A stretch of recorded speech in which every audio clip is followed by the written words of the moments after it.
안녕하세요. 친절한 제스입니다. 한눈에 보는 비즈니스 시작해보도록 하겠습니다. 오늘 진행할 내용은 다음과 같고요. 3월 미국 주식시장 전략에 대해서 좀 더 집중적으로 말씀드리도록 하겠습니다. 먼저 지난 금요일 3대 지수는 상승했습니다. 롤러코스트 장세를 만들었는데요. 지난 금요일 핵심 키워드는 트럼프와 파월의 말, 고용보고서로 요약할 수 있겠고요. 주간으로 보자면 오락가락 관세 정책에 대한 불신으로 요약할 수 있겠습니다. 지난 금요일 트럼프와 파월 연준 의장의 말이 시장을 뒤흔들었는데요. 트럼프의 상호관세 발언이 나오면서 이와 같이 하락폭을 누리다가 파월 연준 의장의 경제 낙관론 피력으로 인해서 이렇게 상승 반전하는 모습을 보였습니다. 말 한마디로 시장이 출렁이는 모습을 보였다는 것은 그만큼 투자 심리가 안 좋다는 이야기인데요. 개장 전에 발표된 고용보고서는 대다수 투자은행이 긍정적으로 평가하는 모습을 보였습니다. 비농업 취업자 수가 예상치보다 소폭 하회했고 실업률은 예상치보다 높은 모습을 보였습니다. 주간으로 보자면 하루하루 변동성이 상당히 컸는데요. 오락가락 관세 정책에 대한 불신이 시장에서 나왔습니다. 차례대로 관세를 부과하면 시장은 하락하고 유예하면 오르는 모습을 보이다가 관세를 유예했음에도 트럼프의 변덕스러운 정책 변화와 지속되는 정치적 불확실성에 대한 우려로 매도세가 나왔다는 점이 특이한데요. 이는 피로감과 불신으로 인한 것이라 할 수 있겠습니다. 당분간 관세 정책에 대한 내성이 강해지는 시점을 찾아야 할 것으로 보입니다. 주요 지표 추이를 보시면 공포지수가 23.37을 기록하며 큰 변동성과 하방 압력을 줬고요. 지난주에 비해서 달러 인덱스가 대폭 하락한 것이 눈에 띕니다. 주요 지표 주간 등락률을 보시면 3대 지수는 전부 하락을 했는데 기술주로 포진된 나스닥 지수의 하락폭이 컸고요. 중소형주로 포진된 러셀 2000 지수가 더 많은 하락을 보였다고 할 수 있겠습니다. 변동성이 큰 상태에서 금과 비트코인이 주간 2%대 상승한 점이 눈에 띕니다. S&P 주요 업종 ETF 등락률을 보시면 금요일로만 보자면 경기 소비재 업종과 금융 업종을 제외한 나머지 업종이 다 소폭 상승하는 모습을 보였고요. 주간으로 보자면 헬스케어 업종만 상승하는 모습을 보였습니다. 경기 소비재 업종이 큰 폭 하락한 이유는 관세로 인한 자동차 기업의 하락세가 두드러졌기 때문입니다. 한 주 동안 트럼프 오락가락 관세 정책으로 인해 바로 증시에 반영되는 불안정한 모습을 보였습니다. 이번 주 체크 포인트는 먼저 인플레이션 지표에 주목하고 있는데요. 12일 CPI와 13일 PPI는 둔화를 예상하고 있는 상태입니다. 예상치 결과 발표 시 최근 높아진 인플레이션에 대한 경계감이 다소 진정될 것으로 예상하고 있고요. CPI에 대해서는 뒤에서 자세히 말씀드리도록 하고요. 현재 경기 둔화 우려로 심리 지표들에 대한 민감도가 상당히 높아진 상태에서 14일 금요일에는 3월 미시간대 소비자 심리지수와 기대 인플레이션이 발표됩니다. 여기서 체크해야 될 것은 소비자 심리지수가 추가 악화되고 기대 인플레이션이 추가 상승하게 된다고 하면 증시의 변동성이 커지면서 하방 압력이 더 우세할 것으로 월가에서는 예상하고 있는 상태입니다. 또 한 가지는 지난주와 같이 관세 관련 불확실성이 시장에 크게 반응하는지 체크가 필요한데요. 즉 관세에 대한 시장 민감도가 줄어드는지 체크를 하면 현 변동성이 좀 줄어든다. 이렇게 판단하셔도 무리가 없어 보입니다. 실적 발표 일정이 있는데요. 전체 시장 영향력이 크지 않을 것으로 예상되고요. 눈길이 가는 것은 오라클과 어도비입니다. 밑에는 주요 기업 실적 일정이니 참고하시기 바랍니다. 바로 CPI에 대해서 말씀드리도록 하겠습니다. 3월 12일, 2월 CPI가 발표됐는데요. 현재 인플레이션 나우 캐스팅이나 블룸버그 예상치는 이전치보다 전부 낮아질 거로 예상하고 있습니다. 예상치와 부합하는 결과가 나온다라고 하면 시장은 안도할 것으로 보이는데요. 여기서 핵심 포인트는 지난주에 보면 경제지표 발표가 트럼프의 관세 정책에 묻혀 있었습니다.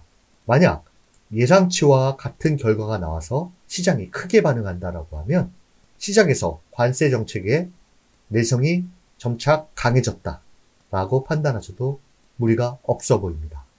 이유는 트럼프 관세 정책 불확실성 때문에 둔화되는 예상치 결과가 나오더라도 시장의 반응은 미비할 것이다 라는 의견도 있기 때문입니다. 그 다음은 페드 금리 모니터링 도구입니다. 다음 주 18일, 19일에 3월 FOMC가 열리는데요. 369, 12월 FOMC는 경제전망 요약 및 점도표가 나오기 때문에 상당히 중요합니다. 현재로서는 금리 동결이 우선시되고 있고요. 연간 추이를 보자면 12월 FOMC 점도표에서는 올해 정책금리를 2회 인하하는 것으로 전망했는데요. 시장에서는 6월 25bp 첫 금리 인하를 예상하고 있고 총 3차례 75bp 인하를 반영하고 있는 상태입니다. 금리 인하 전망은 3월 FOMC 점도표를 통해서 좀 더 명확하게 나올 것으로 판단됩니다. 그 다음은 오늘 핵심적으로 말씀드릴 3월 미국 주식시장 전략입니다. 금융사 리포트에서 3월 미국 주식 전략 이선 후퇴라는 것과 미 차트 분석가 의견에서 S&P 500 지수와 200일 이평선, 피보나치에 대해서 3월 증시를 바라보는데 참고하면 참 좋을 것 같은 메시지를 가져와 봤습니다. 차근차근 설명드리도록 하겠습니다. 먼저 3월 미국 주식시장 전략 이선 후퇴는 신한투자증권 리포트입니다. 상당히 자세하고 방대한 논리적인 리포트인데요. 그중 일부에 대해서 말씀드리도록 하겠습니다. 3월 전략, 구조적 강세 유효, 애매해진 단기 시기에 이선 후퇴로 요약하고 있는데요. 미국 주식시장의 강세를 지탱했던 구조적 요인들은 여전히 유효하다.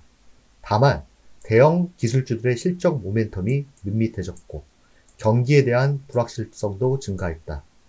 이런 상황을 기술적 부담이 높은 상황에서 마주해야 하는데 때마침 유럽, 중국, 한국 주식시장이라는 대안이 등장하면서 집중했던 수급이 분산되는 시기다. 기술주 3년차 초반부는 주가가 쉬어가는 징크스가 있다. 단기 실적 모멘텀 약화와 기술적 부담이 작용하고 있기 때문에 3월 시장은 잠시 호흡을 가다듬어야 하는 구간이다. 지난 2년 동안 변함없이 세계 주식시장의 주도주로 자리매해왔던 미국 주식시장이 잠시 이선으로 후퇴하는 국면이라고 판단된다. 3월 중 탄력적인 주가 흐름을 예상하지 않으며 1분기 실적 시즌이 있는 4월까지 가야 주도권의 회복을 노려볼 수 있다는 판단이다. 다만 지수 차원에서 거친 가격 조정을 염두에 두진 않고 있다고 합니다. 그 다음 보시면 S&P 500 여전히 기술적 부담 표출, 고점 영역에서 수급이 분산되는 형국. 미국 주식시장은 지난 3달간 박스권에 갇혀있는 형국인데 박스권이 마무리되려면 주가 패턴이 수렴하는 모습을 보여줘야 한다. 그러나 S&P 500의 일봉은 고점 영역에서 수급이 분산되는 모습을 보여주고 있다. 상승한 날의 양봉 크기보다 하락한 날의 음봉 크기가 더 큰 모습을 보여주는데 이는 저점에서 매집이 일어나는 차트의 반대 버전이다. 작은 양봉과 한 번에 내려앉는 음봉, 이런 모습이 아직까지는 수급이 분산되는 모습의 차트이다. 이렇게 이야기하고 있습니다. 마지막으로 상반기에 S&P 500 밴드는 5,700에서 6,400으로 제시하고 있습니다. 현 S&P 500을 보자면 하단부에 근접한 모습인데요. 요걸 참고하시고요. 스타일 업종 전략의 고민 포인트. 잦아지는 주도주들의 가격 조정과 지속되는 고속 순환매, 정신없는 순환매가 전개되는 가운데 주도주들이 투매에 직면한 반면 가격 부담이 낮지만 성장이 낮은 소외주들이 상대적으로 부각되고 있다. 주도주를 줍는 기준은 3월 말 이후 또는 나스닥 1월 저점 근처. 기준을 설정하기가 어렵지만 기간 관점에서는 첫 번째, 3월 말까지는 실적 모멘텀 공백기라는 점. 두 번째, 작년 7월 경험을 상기하면 주도주 바닥 확인에 3에서 4주가 걸릴 수 있다는 점에서 3월 말 이후에 주도주 기술주들을 모으는 것이 유리하다고 판단한다. 이렇게 시장과 주도주들에 대한 전망을 하고 있습니다. 참고하시고요. 그 다음은 미 차트 분석과 의견입니다. S&P 500 지수 200일 이평선과 피보나치. S&P 500 200일 이평선 지지 중요, 피보나치 지지라인 점검인데요. S&P 500 지수가 5,850 아래로 떨어지기 전까지는 크게 걱정할 필요가 없어 보였다.